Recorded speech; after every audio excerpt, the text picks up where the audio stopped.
mean we eat cookies filled with prune.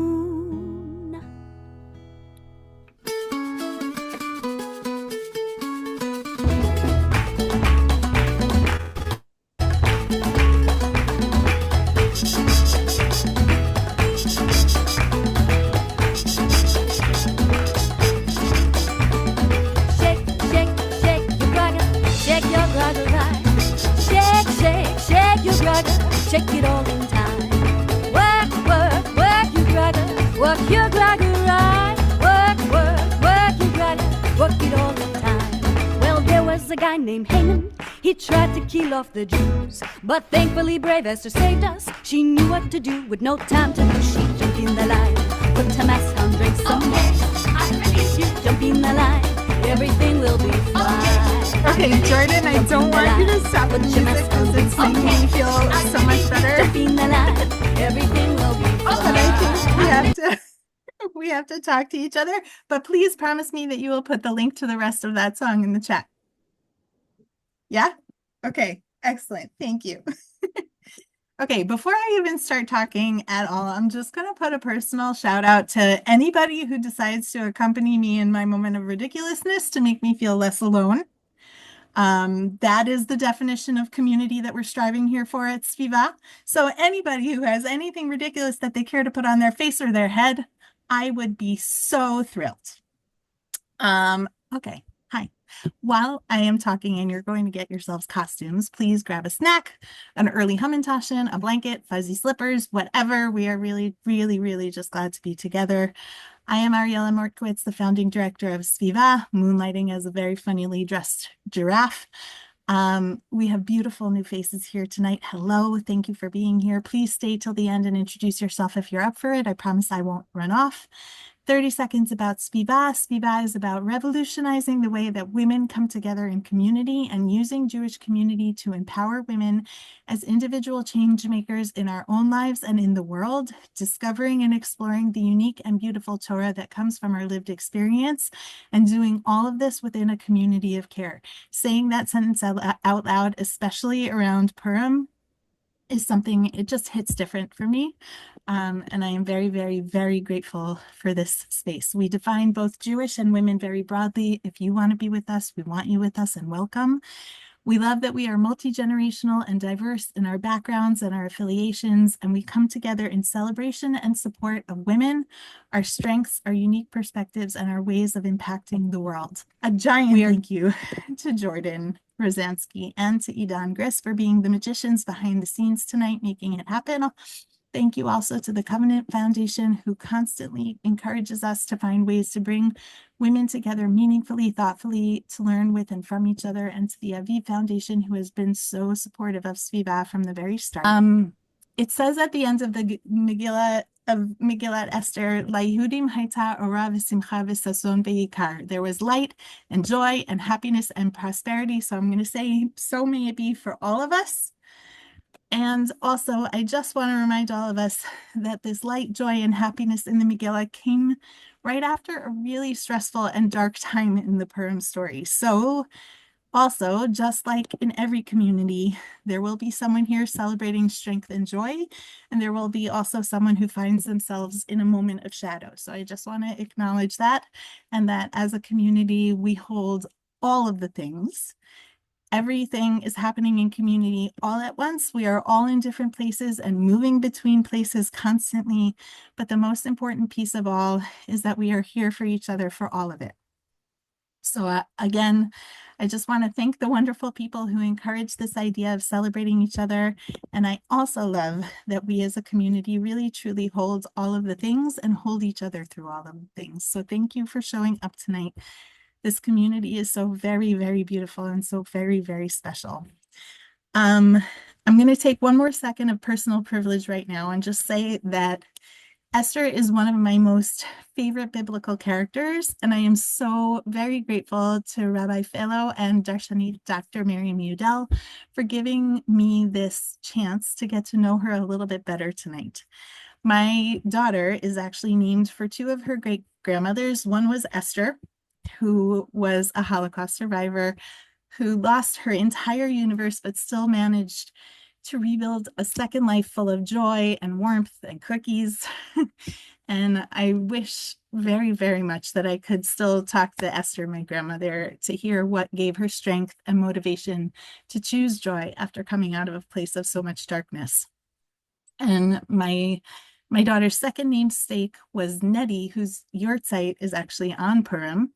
Nettie was a loving, devoted, very short and fierce advocate for what she believed in. She was loud for all of the things that were important to her, even when they cost her friends and her reputation. She didn't step away from her values. She never let anyone tell her to stay quiet or to play nice. She wore her beliefs front and center and convinced many people to come along with her in them. I have endless admiration for both of these women, and I love that they are role models for their great-granddaughter. And I am very, very glad that we get to spend some time tonight with the original Queen Esther and the lessons that we can take from the life that she lived. Thank you, Rabbanit Lisa Sperling, SVIVAH's better half and director of education, for bringing us together tonight for such a meaningful and timely conversation and a chance to really learn from each other. I think that's a piece that's going to be so integral to tonight's learning, how each of us are interacting with this story that many of us know very well, but looking at it in a new light. Thank you, Eliza, for all that you do for all of us, always inspiring us in so many ways, and in the ways that you put your values front and center all the time. You have been and continue to be a true source of joy to us all. So thank you. Thank you for starting us off. Wow, thank you so much, Ariella. That was so nice of you to say. And as you know, I think of you as the heart and soul of SVIVAH. And thank you for those beautiful, beautiful, kind words. Um, I am so happy to be here with all of you. I just have to change this so I don't see myself. Second. Okay. I'm so happy to be here with all of you. I'm happy especially to see those of you who are in costume or have Hamantashen backgrounds. You'll have to teach me how to do that. Um, and it's just, I think just being together is just making me feel happier, just seeing your faces and just being together. It's a hard time. I said, my daughter asked me tonight, well, what's the topic for SVIVAH tonight? And I said, we're going to talk about Esther and about stepping up and what to do when things are hard. And she said, well, that's relevant. That's something that we really need to talk about. And that's for sure true. And I think that's what we have that's so important is from our tradition, we not only see what's in front of us, we also have the texts and the traditions that guide us, so that when we're looking at what's going on in the world around us, we also have all of those texts and all of those stories playing as background in our heads to say, we've been there and we've had these amazing role models who have taught us the way forward. And one of the things that I think about sometimes is what was Esther thinking before she approached the king on behalf of her people? And there is a midrash, the rabbis teach us that this was her prayer that she said before she approached the king. This is from Midrash Rabbah, chapter 8. I'll just read it because it really resonates. And at that time, Esther was greatly afraid because of the evil that had come upon Israel. And she put off her royal garments and her glory, and put on sackcloth, and let down her hair, and filled it with dust and ashes, and afflicted her soul with fasting, and fell upon her face before the Lord, and prayed, and said, O Lord God of Israel of old, and you have created the world, help your handmaid, for I am left an orphan, having neither father nor mother. And I am like a poor woman begging from house to house, as I beg of you from window to window in the house of King Ahasuerus. And now, O Lord, let this poor woman prosper, and save the flock of your pasture from these enemies that have risen up against us. For you do not need to restrain yourself by many or by few. And you, O Father of the fatherless, stand at the right hand of this fatherless woman. who trusts in your mercy, and grant me mercy before this man, for I fear him, and he has humbled me before me, for you humble the proud.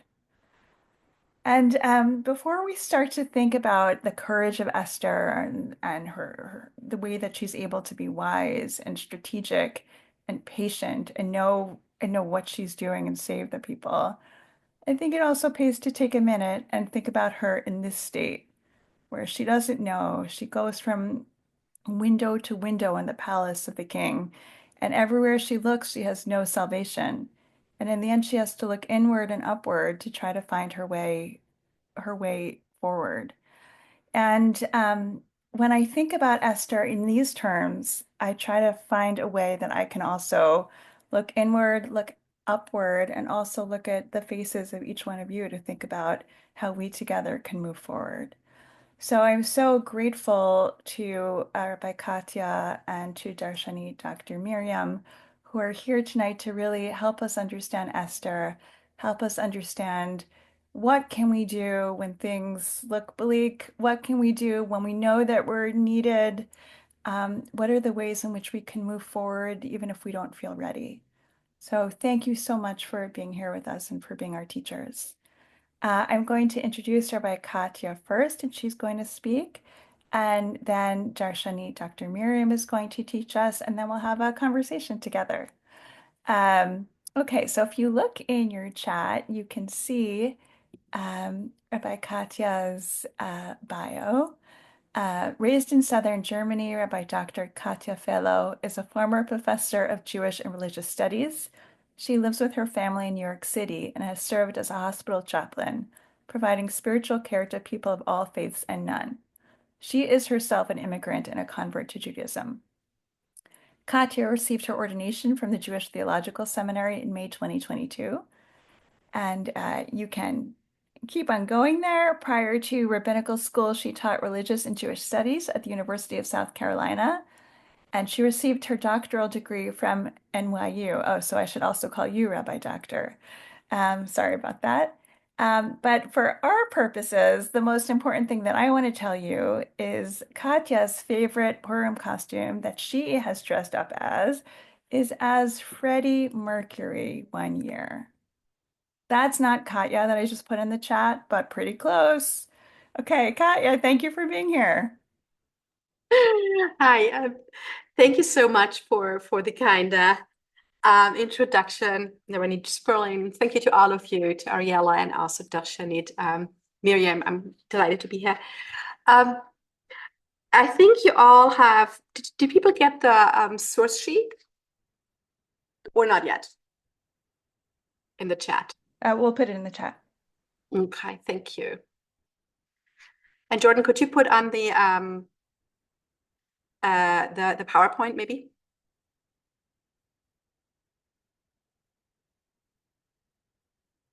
Thank you so much. So at the beginning of Mishnah Megillah, we read that anyone who reads the Megillah in an irregular manner of some way has not fulfilled their obligation. We're kind of used to this, lots of rules on how things should be read or done.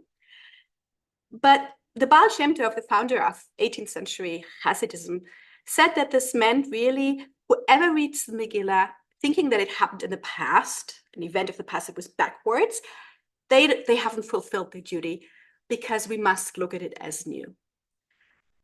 We're used to this maybe when we read the Haggadah or some other events, but my question for us for today is, what can reading or rereading the book of Esther tell us about leadership, about facing our fears, as we turn to questions of power, but especially powerlessness and also imposter syndrome? So Esther's name it's Persian. It means a star from stara, star really. And it contains the word seter, in the Hebrew word seter, which means to hide or to conceal. Perhaps, as Talmudic tradition has it, an allusion to the fact that God isn't really mentioned in the entire book of Esther. And instead, God is traditionally seen as sort of the driver of the story.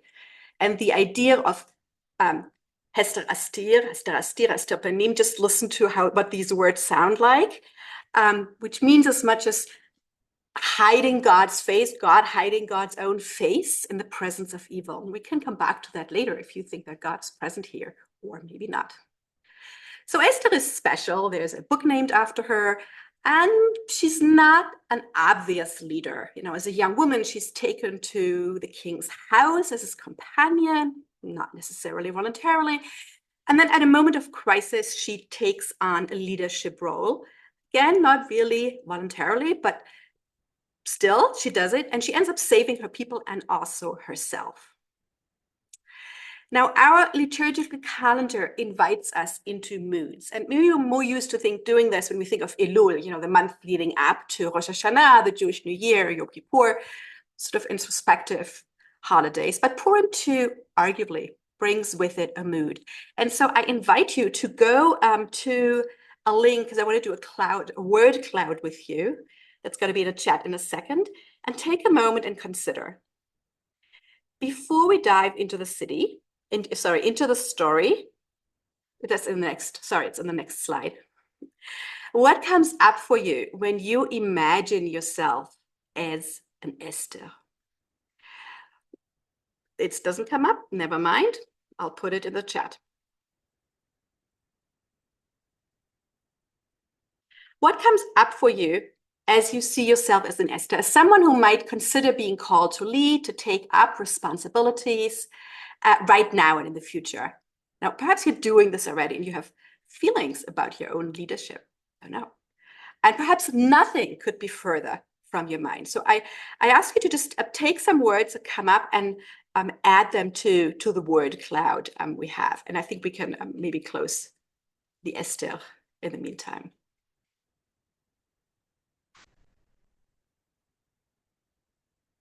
Just take a moment.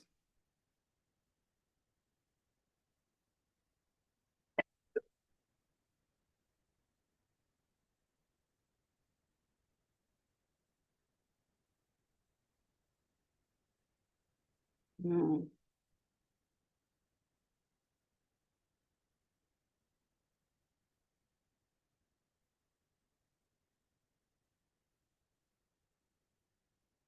If you want to look what happens with all the words that are coming up, you can go to the link I just put in.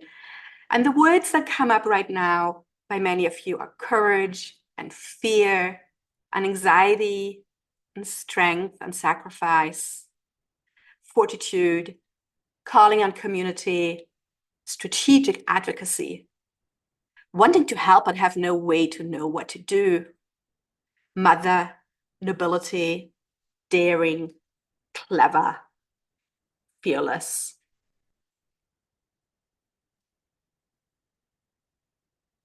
So many. Responsibility, determination,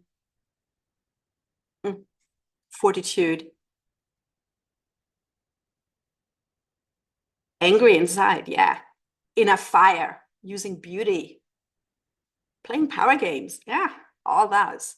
Regal, uplifting. Thank you. We're going to come back to our word cloud at the end of my talk. And I want to continue and read with you relatively quickly Esther chapter 4 and talk about it. And I would ask one of you maybe to read so you don't have to listen to my voice all the time. Do we have a volunteer maybe? I can't really see, but... Looks like Cheryl is raising her hand. Oh, perfect. Could you read? That would be amazing. Thank you. Let's start with chapter 4, and let's read sort of the first three verses. Okay. Thank you. Sure. Happy to.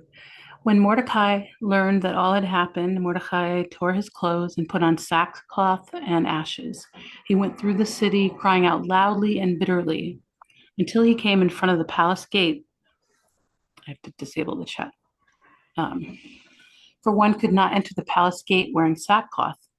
Also, in every province that the king's command and decree reached, there was a great mourning among the Jews with fasting, weeping, and wailing, and everybody lay in sackcloth and ashes. Thank you. So yes, I forgot to set the scene. Thank you for reminding me. We're in the middle of the story. So Esther is already at the house of the king. And the enemies of the Jews have already gathered forces, and Mordechai has heard about this. And this is where we come in. He hears about it. He's upset. He's tearing his clothes. A decree to annihilate the Jews has been given out. It's not really clear why Haman, the enemy of the Jews here, doesn't like the Jews of Persia. Perhaps he doesn't like their lifestyle. This is in a previous chapter. Or because there's a rivalry between him and Mordechai, and by extension, his people. This is also in a previous chapter. But in any case, in here, Mordechai goes into sort of full repentance mode. He puts on sackcloth. He cries in public in the city, in the capital Shushan, Susa today in Persia, as do Jews throughout the provinces wherever the decree against the Jews has been read. So they're all in sack and ashes, with one exception, Esther. But this is grief that we have here. This is a community response to injustice. And can we keep reading, please, the next chapter, the next verse, sorry. Could you just read, please? Sure. Yep. When Esther's maidens and eunuchs came and informed her, the queen was greatly agitated. She sent clothing for Mordecai to wear so that he might take off his sackcloth, but he refused. Thereupon Esther summoned Hathach, one of the eunuchs whom the king had appointed to serve her, and sent him to Mordecai to learn the why and wherefore of it all. Thank you. So here we have Esther's initial response. She sends clothes off to Mordecai because she wants to comfort him. And there are also things she does not do. She doesn't ask him what's going on, at least not at this moment. She offers a solution. She goes into action here. And then she sends out Hathach. And,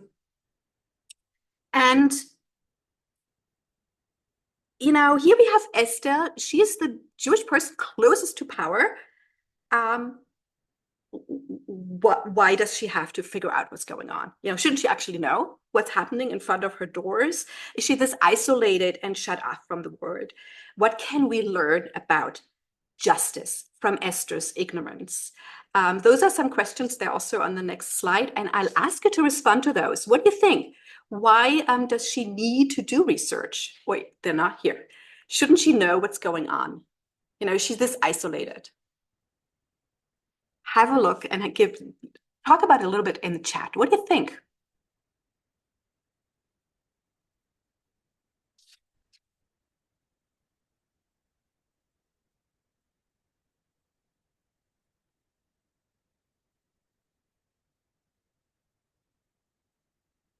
Why do you think she needs to do any research? Anyone an idea? Well, she's isolated.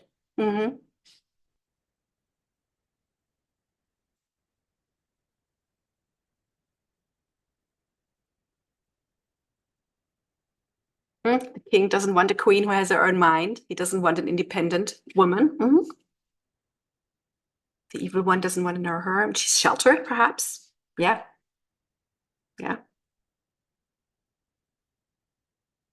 Doesn't trust that her husband is honest with her. Maybe she was never informed. Very possible. All of these. She wants to understand his strategy. She wants to join him maybe in the strategy. It's possible. And she's removed from the community. Yeah. So let's continue reading maybe the next few verses from in the story in chapter 4. Thank you. Hathach went out to Mordecai in the city square in front of the palace gate, and Mordecai told him all that had happened to him and all about the money that Haman had offered to pay into the royal treasury for the destruction of the Jews. He also gave him the written text of the law that had been proclaimed in Shushan for their destruction. He told him to show it to Esther and inform her and charge her to go to the king and to appeal to him and to plead with him for her people. So what does Hathach find out? He finds out what happened, and he finds out from Mordechai. He doesn't find out from other people. He finds out from him, and he hears that Haman is funding the destruction of the Jews. He hears that there are written laws from Shushan to destroy Jews throughout the kingdom. And he's told to intervene and to basically order the queen to intervene. And the message here seems to be, well, once she knows she's going to be obligated to act, maybe for us too. Once we know there's injustice, we're obligated to act. So let's continue reading, please. On the next one here. When Hathach came and delivered Mordecai's message to Esther, Esther told Hathach to take back to Mordecai the following reply. All the king's courtiers and the people of the king's provinces know that if any person, man or woman, enters the king's presence in the inner court without having been summoned, there is but one law for him, that he be put to death. Only if the king extends the golden scepter to him may he live. Now I have not been summoned to visit the king for the last 30 days. So at first she makes all kinds of excuses, Esther, and she rejects Mordecai's order. Everybody knows that, going to the king when you're not invited in is risky business. And here again, a question just for us to ponder and hopefully go back to at the end. When have we or our communities responded in a similar way? What are some of the excuses we turn to when we hear about things? And then we get in the next passage to Mordecai's first response to Esther. When Mordecai was told what Esther had said, Mordecai had this message delivered to Esther. Do not imagine that you, of all the Jews, will escape with your life by being in the king's palace. On the contrary, if you keep silent in this crisis, relief and deliverance will come to the Jews from another quarter, while you and your father's house will perish. And who knows, perhaps you have attained to royal position for just such a crisis. Yeah, so what does he say? He says, you're not immune to this injustice. Don't think you're sheltered just because you're better connected or because you're living in this fancy palace. So does he actually address Esther's concern? Not really. Mordecai is pretty matter of fact. Don't think you're safe. And again, what does this exchange tell us about taking risks when we do justice work? Again, just throwing this out for now as well. And Mordecai then he continues and he says, but maybe this is no, that's in the next one. Let's keep reading. Or let's think about let's keep reading maybe so we can continue more and talk at the end. Then Esther sent back this answer to Mordecai. Go assemble all the Jews who live in Shushan, excuse me, and fast in my behalf. Excuse me. Do not eat or drink for 3 days, night or day. I and my maidens will observe the same fast. Then I shall go to the king, though it is contrary to the law, and if I am to perish, I shall perish. So Mordecai went about the city and did just as Esther had commanded him. Thank you. So Esther's response is, I'll go, then no matter what. But first, she calls up a 3-day fast for herself, for what's here called the maidens, basically the women who work for her. And she asks her local community of Shushan to do the same with her. So let's maybe go on. There are some questions here that I want to look at with you in the next slide, I hope. Thank you. Taking stock to Anit Esther's fast. Thank you. Sure. I'll read it. Thank you. Before we look at the midrashim, again, my question is, what may be the purpose or function of the fast for Esther or for the people of Shushan as well? And here are questions for you. And feel free to respond to any of those here. Do you observe Jewish fast days? And what's your relationship to fasting or the abstention of something as a directive? I now work in a Catholic environment and people understand very different things from fasting. The imam is next door, and when we talk about fasting, it's very different. What might be an analogous practice for our communities today? And then fourthly, Esther is willing to risk her life in this situation. What risks do we take when we confront authorities in the pursuit of justice? Feel free to answer to any of this that speaks to you.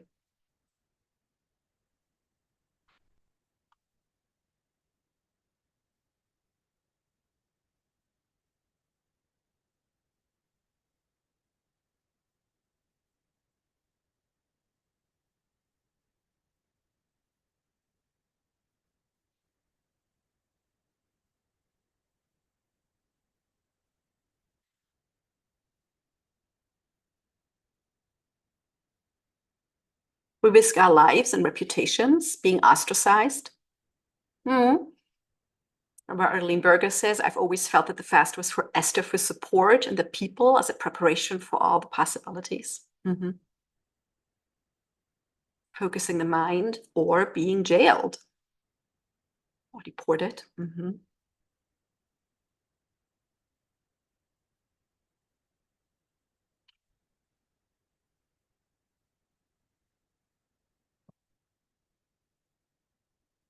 There's fear, but we have to stand up for what's right.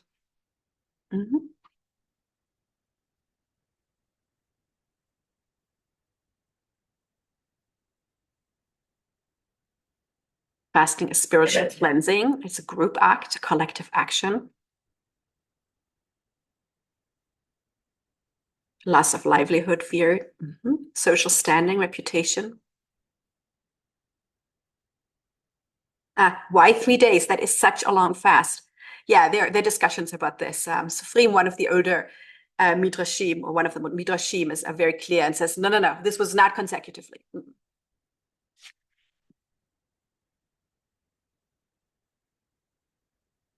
Energy and drive. So fast days have all these very different functions that many of you have mentioned, from focusing us, from centering us, gaining strength as well. So let's look at one of the two midrashim that I want you to look at with you, and that's the next slide in Yalkut Shimoni.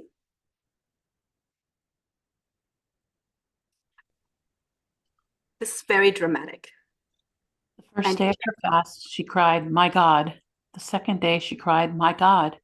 The third day, she burst into a passionate cry, my God, why have you abandoned me?" Thank you. So each day, Esther's cries for God become more urgent. She's calling in God. And on the third day, she turns to the Psalms. The last is a quote from Psalms 22:2.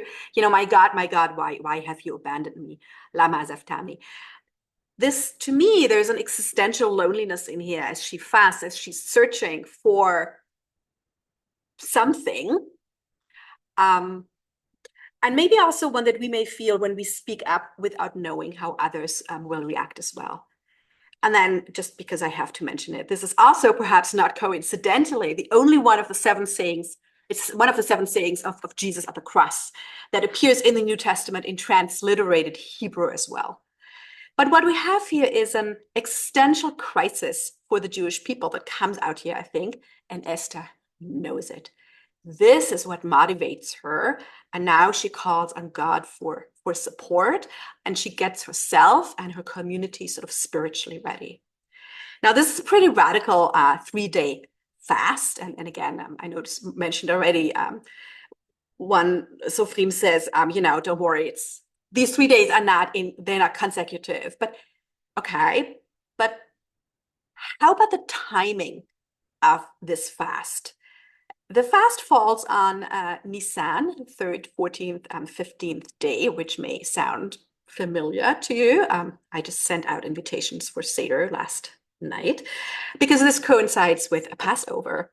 And this brings us to the next slide, please. This is from the same chapter that Rabbi Sperling read to us before, also from Esther Rabbah, from a midrash on Esther. Different section, though. Mordecai sent her in response, "But isn't the first day of Passover among them?" She said to him, "Elder of Israel, why is it Passover? Passover was given to the Jewish people. If they are destroyed, what's the point? It's better to desecrate Passover once so that it may be observed forevermore." It's Yosef. Thank you. So I brought you here a total snippet. This is much, much longer. But there is this moment where Mordecai says to her, wait, these fast days, isn't this the first day of Passover? How could you possibly fast on Passover? And she asks. And then I brought you a commentary from the Eitz Yosef. This is a 19th century Polish commentator. And he notes that, yes, Passover was given to the Jewish people, but you can't really have Passover without the people. So it's better to segregate the holiday once by fasting to save the people, so then Jews may live to observe it in the future.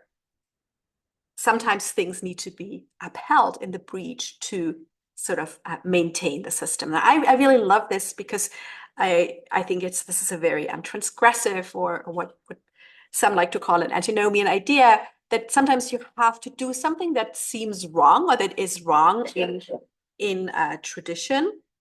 But right then, this is the right cause of action as well.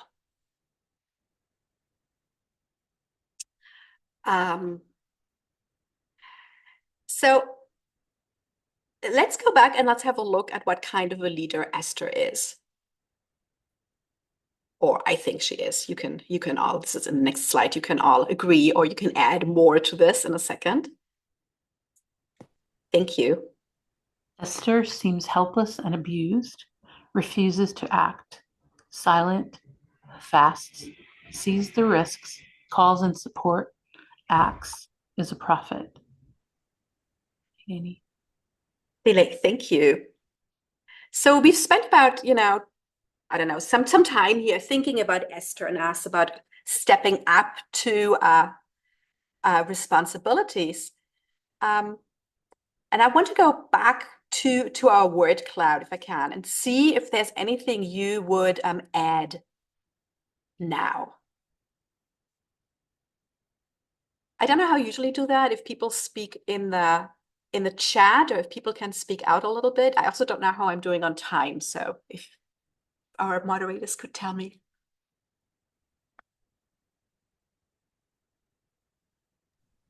I think we have a few minutes. Okay, thank you. Perfect. So I want to see if there's anything you would add to these, and if so, add them. Any ideas, anything that has come up now?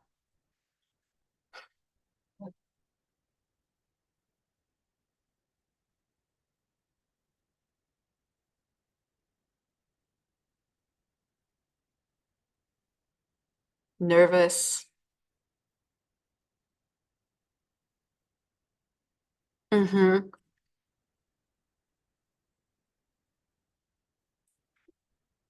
Transformed, revolutionary, spiritual.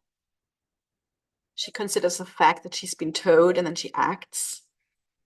Yeah, she steps into power. Strong, proud, with great faith, responsible.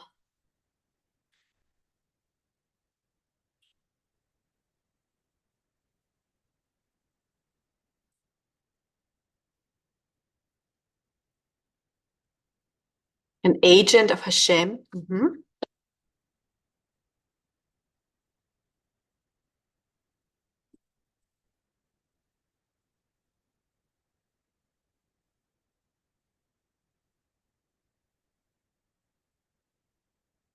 Thank you. I want to close off by bringing you to a song that I return to when I need to remind myself of who I am in this world. And that's in the last slide that I have here. Thank you. The next one. Thank you. You may know the song. Kol ha'olam kulo gesher tzar me'od va'ikar lo lefached. There are many versions. Chachaza has a version. Rabbi Yosef Goldman has a version that's very popular right now. And this means the world is a very narrow bridge, and the main principle is not to be afraid. This is a saying attributed to the great Hasidic teacher, Rabbi Nachman of Breslov, from his Likudei Moharan. But actually, it's not really what he says. Can you go to the next one, please? Next slide. Thank you. Because what he really says is, he says, know that a person needs to cross a very, very narrow bridge, and the rule, the essence, is not give in to fear at all. So Rabbi Nachman, who we think lived with severe depression or perhaps bipolar, knew, and he reminds us that, we'll have to cross a narrow bridge in our lives. Things will go wrong, things will be difficult, and that bad stuff will happen. That's okay. But he says we shouldn't try to not let ourselves get overwhelmed by our fear. And to me, this is what Esther does. She has resources. She knows she's connected to the king. She has spiritual resources. She turns to God. She has resources in the people that she gathers. She asks the women around her and her community to fast with her. She calls on community, and then she steps in and she rescues the people, although she doesn't know what she can do. And this I find very powerful, and this is why I brought you these texts here of Esther as a reminder that an encouragement for us to find the resources we have in ourselves, the resources that can be around us, maybe to trust that they're resources that we may not know and that we can only discover once we step into them. Thank you so much. Thank you so much, Katja, Rabbi Dr. Katja. Thank you so much for the beautiful class and really discussion, I would say. And I have many things to ask you, but I'm going to wait until the end so we can have a conversation. Now I want to introduce Darshanit Dr. Miriam Udel, who you can see her bio in the chat. She is a friend and a mentor to me, and somebody who really loves Torah, really loves words, and has kind of this wonderful relationship with words of all different languages and all different sources. So it's really a pleasure to have her come and teach us a text or a few texts tonight. You can read Miriam's bio in the chat. I also want to add that in third grade, Miriam dressed up as Queen Esther in a costume with a satin dress that her mom altered for her and a fur stole. Thanks so much, Miriam, for being with us. All right. It's always such an honor when I'm asked to share words of Torah with SVIVAH. I love being part of this community, and I feel like it's just this kind of miraculous thing that I've watched grow up before my eyes in the last few years. And I've also really admired Rabbi Dr. Katja's Torah, sometimes from afar, but sometimes from a near distance. So it's really fun to be sharing Zoom space with her. So now I'm going to ask Jordan to post the source sheet that I shared. And we're going to just look at one source on the first page, a Mishnah, very close to the one that we just heard about with Rabbi Katja. And as I feared, it is very small, but I have my glasses. All right. So so you shared Tractate Megillah 2:1. I'm going to share a piece of Tractate Megillah 2:2, and it's printed a little bit wrong. So it actually starts with, well, let me first tell you about it. So I think that this Mishnah is about a woman who has been a Mishloach Manot maximalist, and Mishloach Manot are the gifts of food that we give to friends on Purim. And this is a very basic obligation. It can be fulfilled by giving one person a couple of different kinds of food or beverage.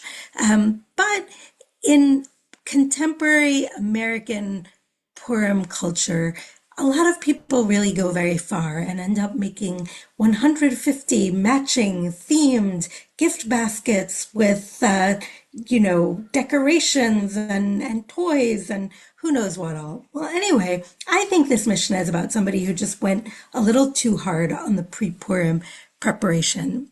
And it says the following: Kira'a serugin umitnamnem yatsa.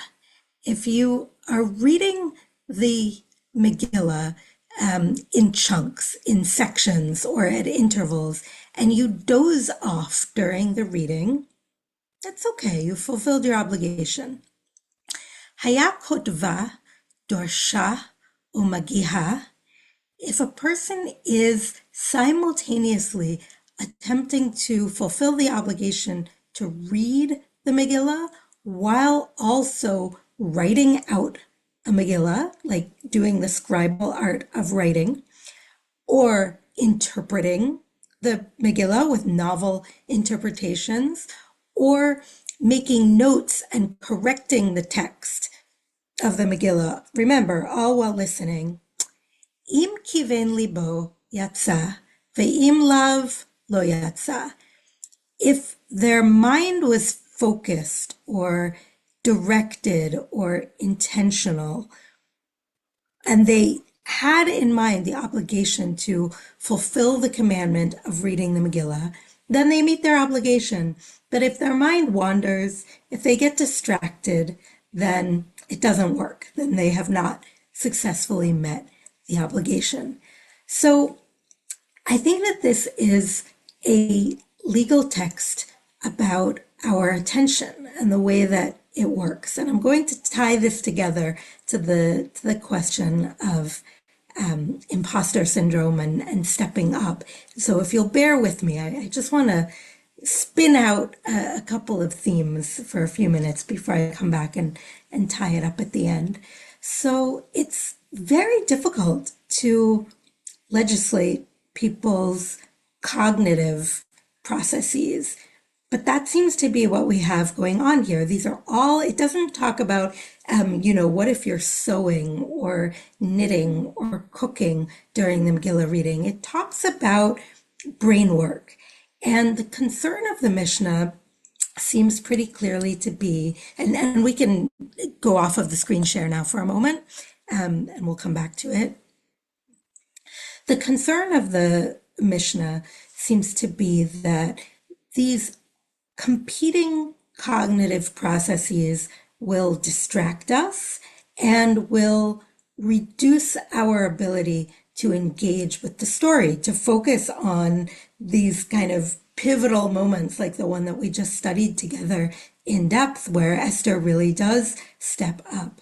And I want to pose tonight, since Purim is all about being upside down and backwards, and the spirit of nahafochu, of overturning things and overturning assumptions, I want to pose the idea that what if interpretive activity in relation to the Megillah doesn't detract from our attention at all, but rather enhances it and allows us to see new things in it and allows us to relate this story of ancient Persia to our own lives and our own lived experience. So with that in mind, I want to invite you into the world of Itzik Manger's Megillah. So who is Itzik Manger? I like to think of him as the luckiest Jew of the 20th century. He is born in Czernowitz, which was then part of Romania, in 1901, and he died just outside of Tel Aviv in 1969. He spent different portions of his life living in different places. The most productive and the decade that he sort of looked back on as his favorite time creatively was when he lived in Warsaw from 1927 to 1937, 38, somewhere in there. And then he went to London and he spent the war years, the years of the Holocaust, living in London. And he traveled pretty extensively in the Western Hemisphere. And then he ended up settling in Israel for the rest of his life. And he came from a family of tailors. And the sort of mythologized version of the family history was that he and his brothers would sit at their benches sewing together with their father, and they would make up songs and recite poetry in a kind of bardic tradition in order to pass the time. And his father developed a whole approach to this that he called literature, which is a combination of literatur, literature, and Torah. And in that decade, when Manger was living in Warsaw, he really kind of took this idea of literature to new heights. And he published what he called Chumash Lieder, biblical poems, lyric poems that were kind of midrashic rewrite of certain Bible stories. He was very interested in human relations and in family relations. So he really focused a lot on the book of Genesis, where there's so many rich stories about the family, the first Jewish family that starts with Abraham and Sarah. And then, so in 1935, he published that book of Chumash Lider. And then in 1936, he followed it up with an entire book, a whole long book of 29 poems, a cycle of poems devoted to the scroll of Esther, to telling the story of Purim. And he told it in a little bit of a different way than we are accustomed to. And we'll see in his prologue in a moment how he accounts for this. But he writes in rhyming verse, and it goes back and forth between being very romantic and kind of, well, the word I used, Eliza thought this was not a normal word, but it's plangent, it's touching, it's tinged with sadness, and it ricochets, it really bounces back and forth between that sense of plangent sadness and outrageous humor and comedy, which is kind of how life is, that sometimes in the middle of the sad things, we see the absurdity and we see the humor. And that certainly is something that I'm feeling strongly in this very topsy-turvy moment that we're all experiencing. So Itzik Manger has two jokes, and he uses them again and again to very good effect. One joke is anachronism, being able to project the current or contemporary moment onto the past, and vice versa, mixing up temporalities or times, and you'll see what I mean. And the other, in parallel with anachronism, so chronos is time and topos is place. So the other one is anatopism, mixing up places so that the life world of Jewish Eastern Europe that he lived in, that he came out of, could be retrojected onto the stories of the Bible, and biblical Israel could be kind of projected onto Eastern Europe of the 19th and 20th centuries. So with that little intro, let's reopen the source sheet, going to page 2 and seeing his prologue.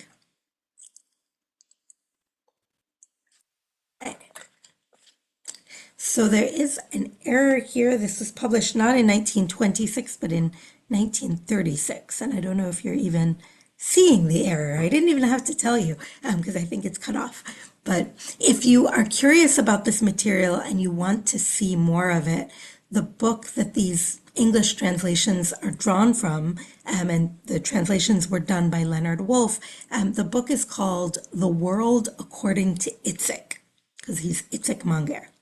So the prologue. The poems gathered in this little book are once again a kind of mischief-making on the model of Purim players in every age.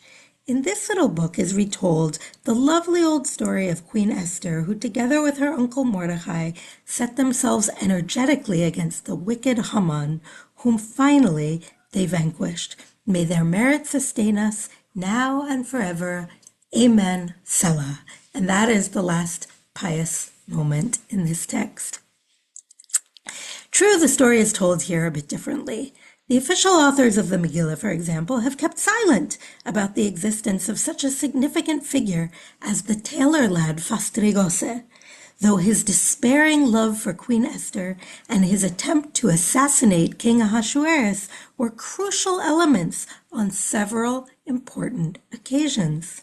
The official chroniclers have kept silent even about the pious old master tailor von Fosse. It would seem that they did not want to weaken the Persian court legend with such crude liveliness. The reader will conclude that evidently they have falsified historical truth, and the reader would be right. But they, the chroniclers, have been lying with stubbornly clenched teeth so long in the earth, with their bottoms pointed to the stars, that you can call them anything you like until the coming of the Messiah. The author of the Megillah songs has worked diligently to rediscover the personages that have been thus overlooked. He spent years doing research in all sorts of archives until he succeeded in finding the journeyman tailor Fastrigose and his old master von Fosse. Was all that work worth it? The author thinks that it was. First of all, he corrected the injustice done by the ancient chroniclers to the two knights of the Society of Needle and Shear. And second, this work enabled him to approach the comedy of which he had been dreaming for a considerable number of years. All right, so before we come out of the source sheet, I'll just tell you that this lovely woodcut is by Artur Kolnick, who worked in a very folkloric style in the 20th century and illustrated some of the key works of Yiddish modernism. Okay, and I'm just going to try to catch up in the chat as we get out of. And okay, great. We've got the world according to Itzik. Amazing. So in Itzik Manger's version, unexpurgated, unbowdlerized, full-scale version of the Megillah, here's what happens. Esther is an ordinary girl, and she is in love with an ordinary tailor's apprentice named Fastrigose. Now in Yiddish, fastrige is a word that means either basting thread or basting stitch. So this is the kind of like light, cheap thread that you use to make the impermanent stitches before you really sew the garment for keeps. So Fastrigose and Esther have had a romance, and they have plans to elope. They're going to go get married in Vienna. And on the day that they had their picnic and really fell in love and pledged their troth to each other, Esther was wearing a red calico dress. So the plan for when they elope is that they're going to get married with Esther in her red calico dress. And then the events of the ordinary Megillah that we know ensue, with the banquet and with Vashti being called to dance naked before the king and her refusal. And we end up in Manger's Megillah devoting significant real estate to Vashti. She gets 3 poems out of the 29, so almost 10% of the Megillah is about Vashti, and we settle once and for all the question of her fate after her refusal to appear, which is that she was executed. And so she gets a kloglied, a lament, and we see Manger picking up on some of the traditional motifs of rabbinic literature, rabbinic midrash about Vashti, such as the idea that in marrying Ahasuerus, she actually married down because she came from royalty. She was the granddaughter of Nebuchadnezzar, and in Manger's version, she says, I didn't listen to my father. He told me to marry the Lithuanian count, and instead I insisted on marrying that drunkard from Persia. And she bemoans the fact that she's going to die very young. And it's a terrible pity, not only because she's going to lose her life, but also because she already did all of her canning for the winter. And she has the preserves all made up. And now they're all going to go to waste. And her fancy imported hats from Europe, what's going to become of those? So it's very sad, but it's very sad in a sort of absurd mock way. So then Uncle Mordechai comes along and he tells Esther, you need to participate in this beauty pageant. And she, of course, becomes the queen. And you might think that that's a very good and happy thing. But Fastrigose, the tailor's apprentice, is devastated because this ruins everything that the young couple was planning. No Vienna, no calico. And then that night when the king is sleepless in our regular Megillah, or I should say our Bowdlerized and censored Megillah, Ahasuerus decides to go out to the market and hunt. And while he's out on the town, Fastrigose, the lovesick lad, comes and attacks the king with his penknife because he's just in a fit of jealous rage, and his personal life converges with his politics because he wants to make socialist revolution. All of the tailors are revolutionaries in Manger's telling, and he wants to bring down the monarchy. So he attacks the king with his penknife, and of course, it doesn't work, it doesn't go anywhere. The only thing it does is land poor Fastrigose in prison. Yeah, this is an old school Purim spiel, exactly. So, meanwhile, all the things happen. Esther, the fast,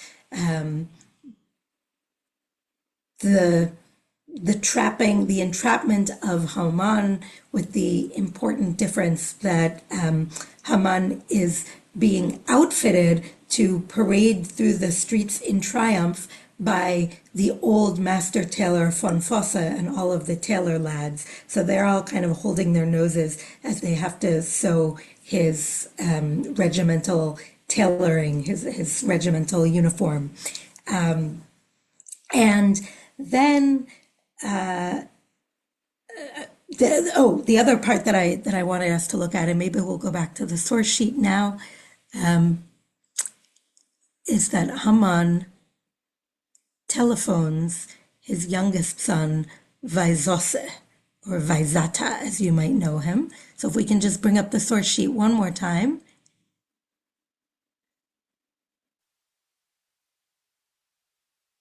We're going to scroll down a bit past Vashti. Here we go. Past this, past the Yiddish. All right, here we are.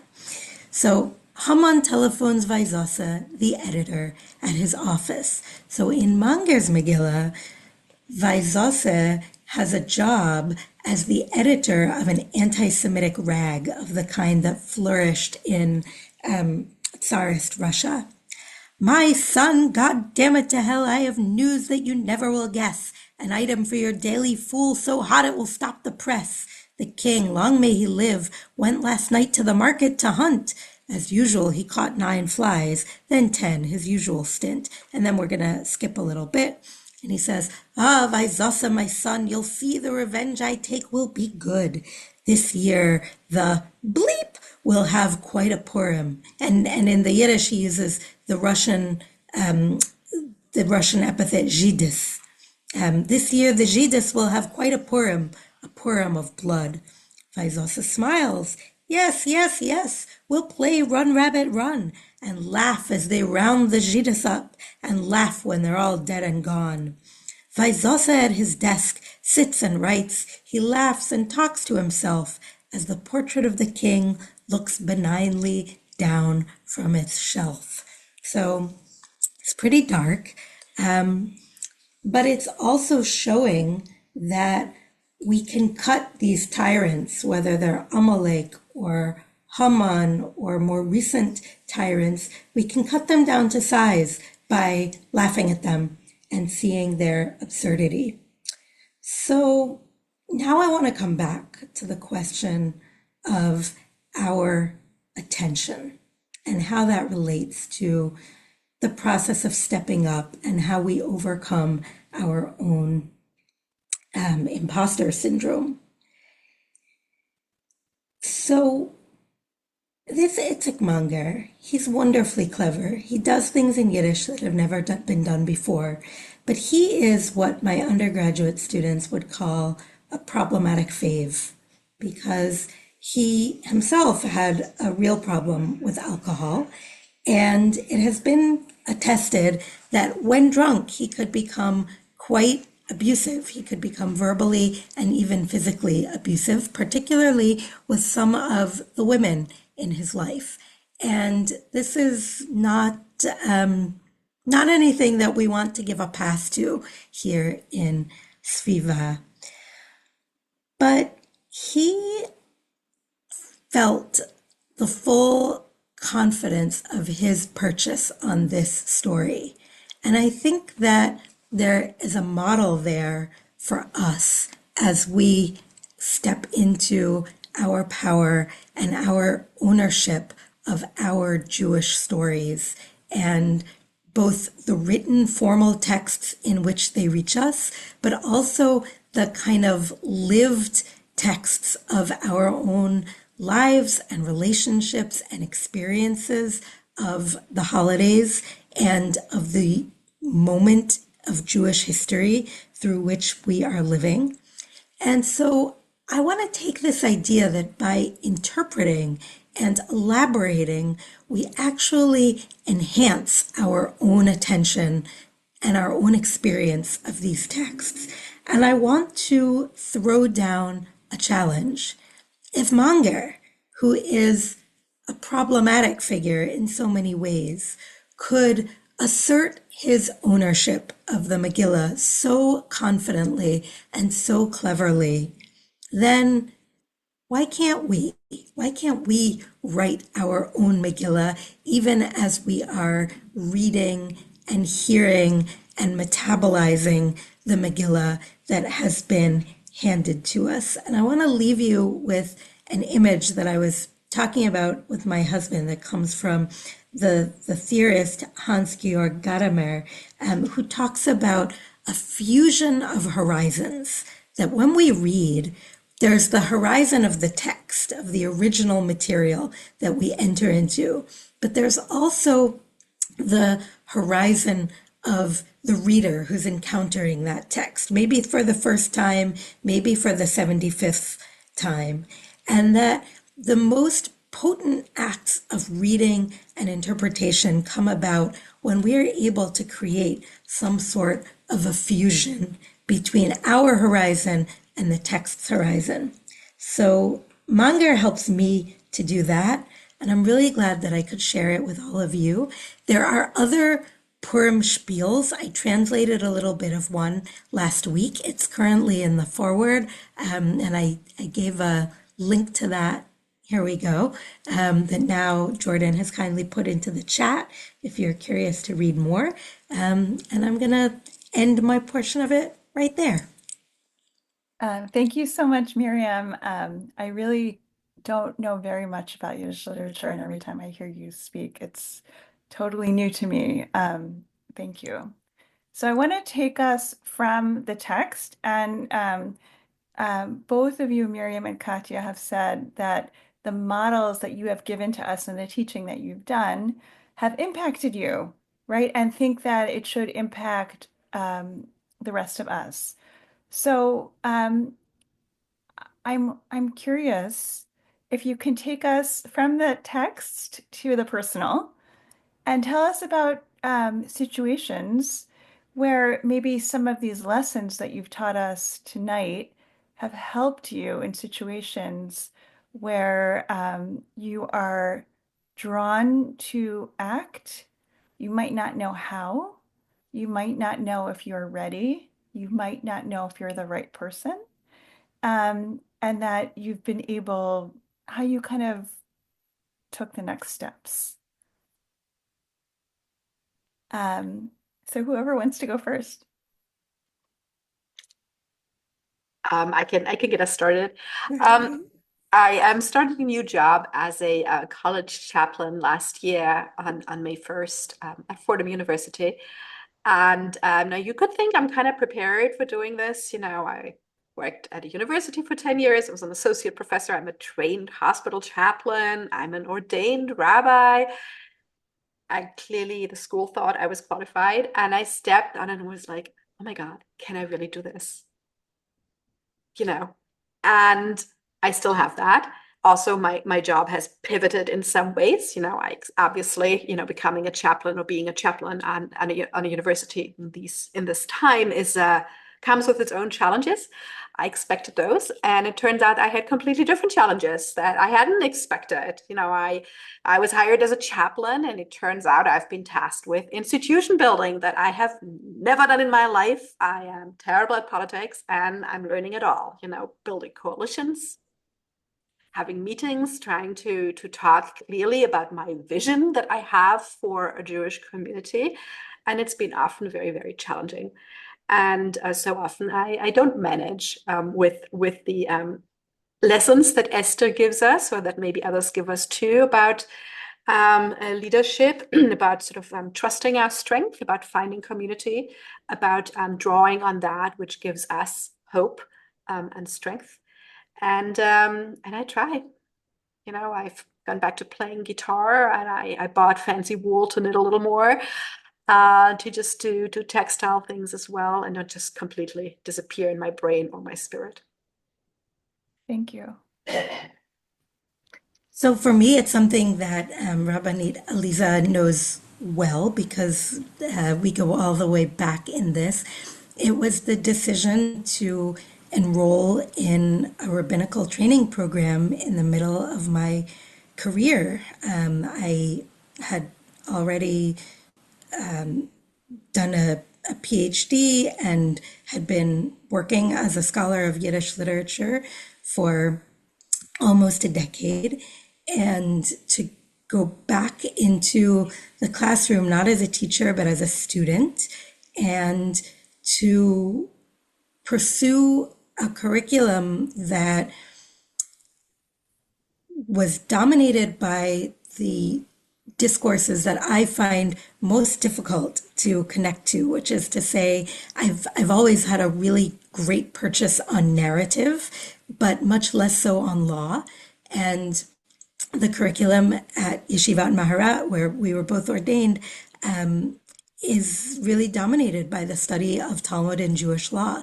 And so feeling like, am I really going to be able to do this? And all of my ignorance will be exposed. And of course, the big lesson in that is that we do big, hard things by doing them together. It turned out that my cohort in the program had completely complementary strengths and were able to help me fill in gaps. And of course, when it was just much more geschmack or tasty to say something the Yiddish way, then I was always able to pipe up with the appropriate Yiddish word. So, I carried my weight. Yes, you certainly did. I'm struck that both of you kind of gave kind of career oriented answers to this question, which I think for sure, there's a lot of anxiety that happens in terms of how do I show up professionally. I think that this question of how do I show up and am I ready and am I prepared, right, also has so many other ways in which it manifests. And I really invite people to write in the chat the ways in which they have also experienced this. Right, in personal relationships, how does one have those conversations? And certainly nowadays, I think that because we're on social media, I think there's this sense that everybody has to stand up and say something. If you don't say something, like what is it? About like big world events. And there's this sense that both that doesn't really matter what you write, and also how could somebody not speak up, right? There's like all this pressure about speaking up. But it's hard to also know how to do it. Like Esther was able to tell Mordecai, go gather all the Jews and we're all going to fast together. And then here's the plan and we're all going to do it. And I think this year reading the Megillah, the most surprising thing about it for me was that it seemed like everybody did what she said. Like they were all kind of unified in terms of their strategy. Like she told them the strategy and they said, okay. So I guess what I'm asking you is, in these fraught times, what are some of the things that we can learn from Esther? I've always been very struck that in that verse that you just mentioned, Rabbanit Aliza, that she says, Ani v'narotai atzum, I and my young women will fast. And she uses the singular rather than the plural, right? It's the verb that means I will fast, not we will fast. And I thought, well, I've gone through different phases of thinking about this and thinking, is it the just sort of like the inverse of the royal we of, those are just my people. They're sort of like add-ons, and I'm the one with the subjectivity and the personhood, and they just do what I say? Or is it a sort of singularity of purpose? Or is it the opposite from what I first thought, a kind of humility of I'm just going to throw down what I'm doing and I'm going to have the trust that others will be with me when I need them to be with me in sisterhood, right? And so maybe there's an idea here about really figuring out what you believe and what you feel like you stand for within your own domain, within your own 4 cubits, to use the rabbinic concept of personal space, and that it's not so much about suasion and about, I'm going to bring people along with me. People will be drawn to come along when you have sort of moral clarity about where you are. Yeah, thank you. I think very similar to what you said, and I just want to stress, Esther didn't know this would work. She didn't know that anyone would follow her. And I think what she does with the fasting and with her crying out is also drawing on her own spiritual strengths, or this is how I like to see it at least, and this is one of the lessons I have for myself, and figuring out what these spiritual strengths are. And I think they're different for each of us. And that's a really important thing. So very similar to what you said, but really stressing there's a lot of uncertainty. And she does have maybe clarity, but she could have failed. I mean, we do know that a lot of people have failed in things they have done. You mentioned Vashti here, they don't necessarily succeed, but they have a moral clarity and an urge to do these things. I think of, I don't know, the teenagers distributing leaflets of the white rose or whatever. They didn't change anything.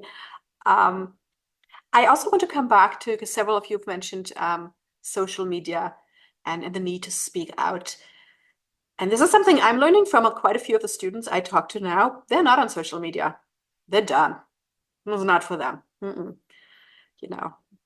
And there's something to be said from that as well. Can take a lot of energy from us, and to focus on what is important for us, and to talk about this in our own environment, in our own groups, in our own direct, and maybe if we're called to do this, also much more, of course, in our communities, maybe on a national stand as well. Absolutely. Thank you. I'm also done with social media, by the way. Okay, one more question for you. We've been talking about imposter syndrome a little bit, and I want to talk about Jewish imposter syndrome, because I think that many of us have this feeling of, am I learned enough? Am I Jewish enough to be able to be part of the community? I don't know enough. I didn't go to day school. I didn't go to Jewish camp. I don't know Hebrew, let's say. There are so many ways. I feel like something that really impacted me was that one time I was with a student who I was teaching, and she confided to me and she said, when I walk into the synagogue, I see everybody else. They all know exactly what they're doing. And I don't know anything. And I just feel so out of place. And it made me, I was actually shocked, because I thought about who she saw in that room. And I thought about all the other people in that room who have said to me, I don't really belong here. This is not my place. And I know that you both, either personally or professionally, have had experience with this. And what it means to be Jewish enough. And I'd love to hear your reflections on that.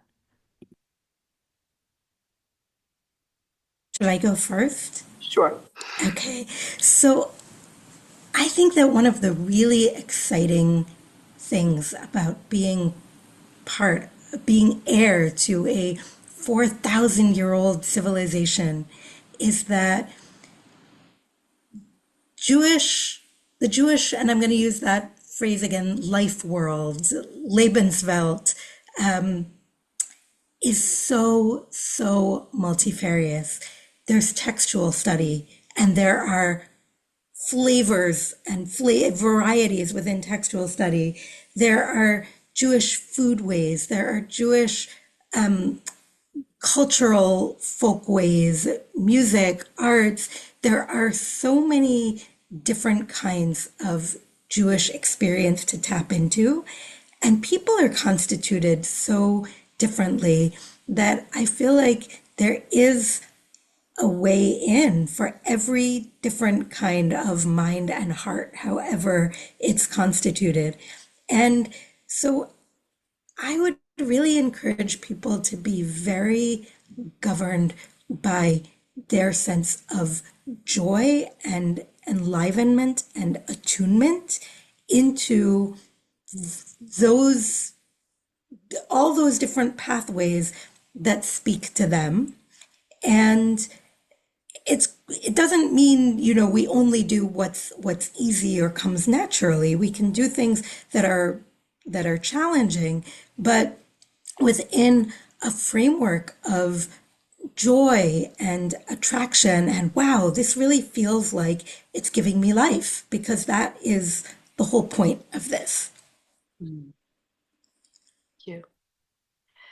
So I came to all this as a grown-up, to being Jewish, to learning Hebrew in my 20s, and as a German. So many, really many layers. Like I feel I've gone through so many layers of what it means or could mean to be Jewish or do Jewish things.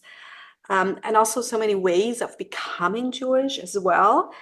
And I think what I now go back to a lot is my chaplaincy. I trained as a hospital chaplain.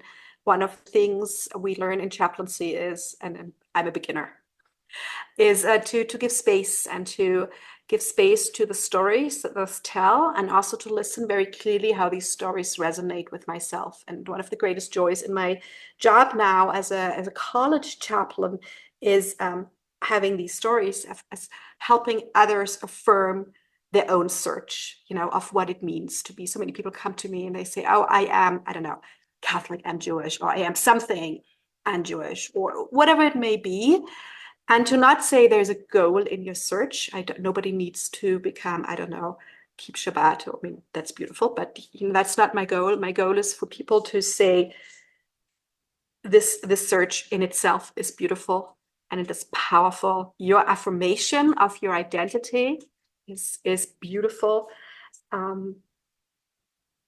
Being there as people find hope and strength in what this might be. This is what I would say to that. And to say it's never, you're never done, And also to not always assume the worst. So when I had just come to America, I was leaving a synagogue in Brooklyn, and the woman who sat behind me walked up to me and my then fiance, and she said to me, I see you daven, and it's so clear, you know what you're doing and your heart is in it. But when I look at you, I just see a shiksa. So my fiance was like, and I was like, what do I do now? And she just kept talking, and she says, because you look like me when I was young. And then she talked about what it meant to be young and blonde and Jewish in Brooklyn in the 50s. And it was such a lesson to me that sometimes people don't want to be, they aren't necessarily inquisitive or mean, or they have, some ulterior motive, but sometimes they just want to talk about themselves and an experience they had that you have triggered, or I, in this case, triggered in some way.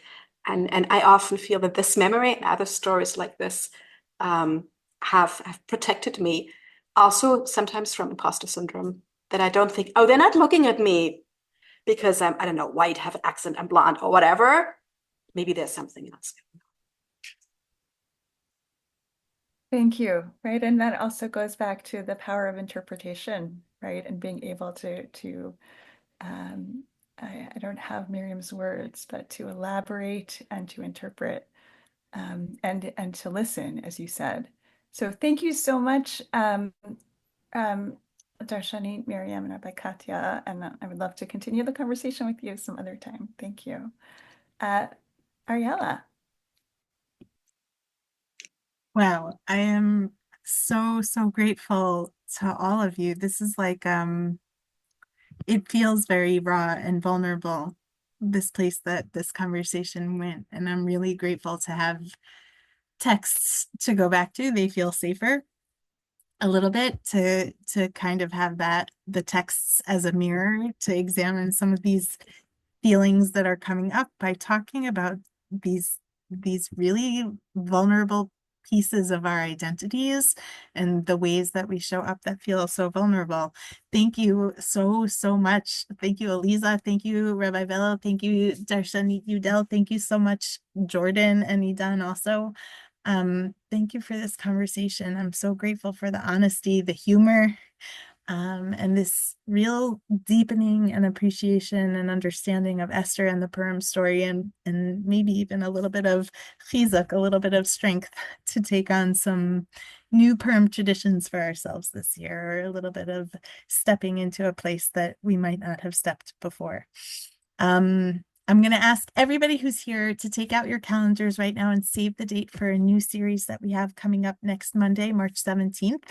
We've been really moved by our Havdalahs together with Rabbanit Dalia. The idea of starting the week together, it felt right.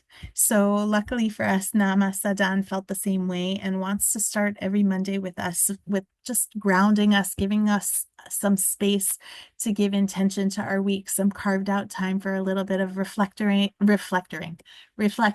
and anchoring. And I'm really excited that we're going to start this Ogen series, which in Hebrew literally means anchor.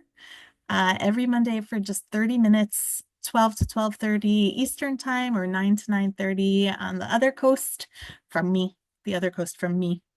California time. You can find more information at svivah.org/gatherings, and there will be an accompanying WhatsApp group. I don't know if some of you have been part of some Naama's WhatsApp groups before, but it's just another way to opt into her content and the community of learners who've come together. But this one's being designed to hop in and hop out as you can, just to give a centering and a grounding to our week together.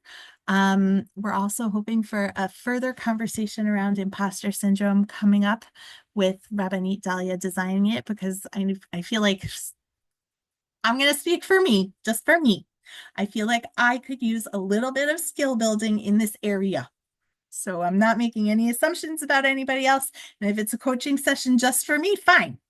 No one else has to come. But if you might feel like some coaching in the imposter syndrome area might be of benefit, please come hang out with me.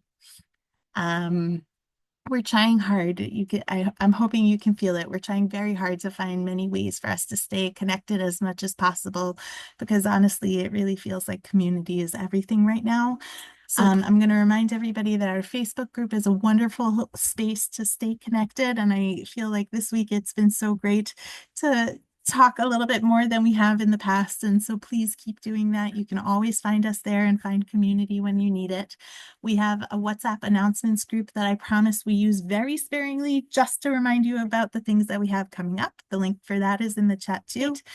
I'm going to say thank you for being here tonight. I'm going to wish you all an early happy Purim. I am very grateful for fantastic biblical role models, and also for our very real ones, each one of you. So Chag Sameach, happy Purim, and I hope that we get to see you next week.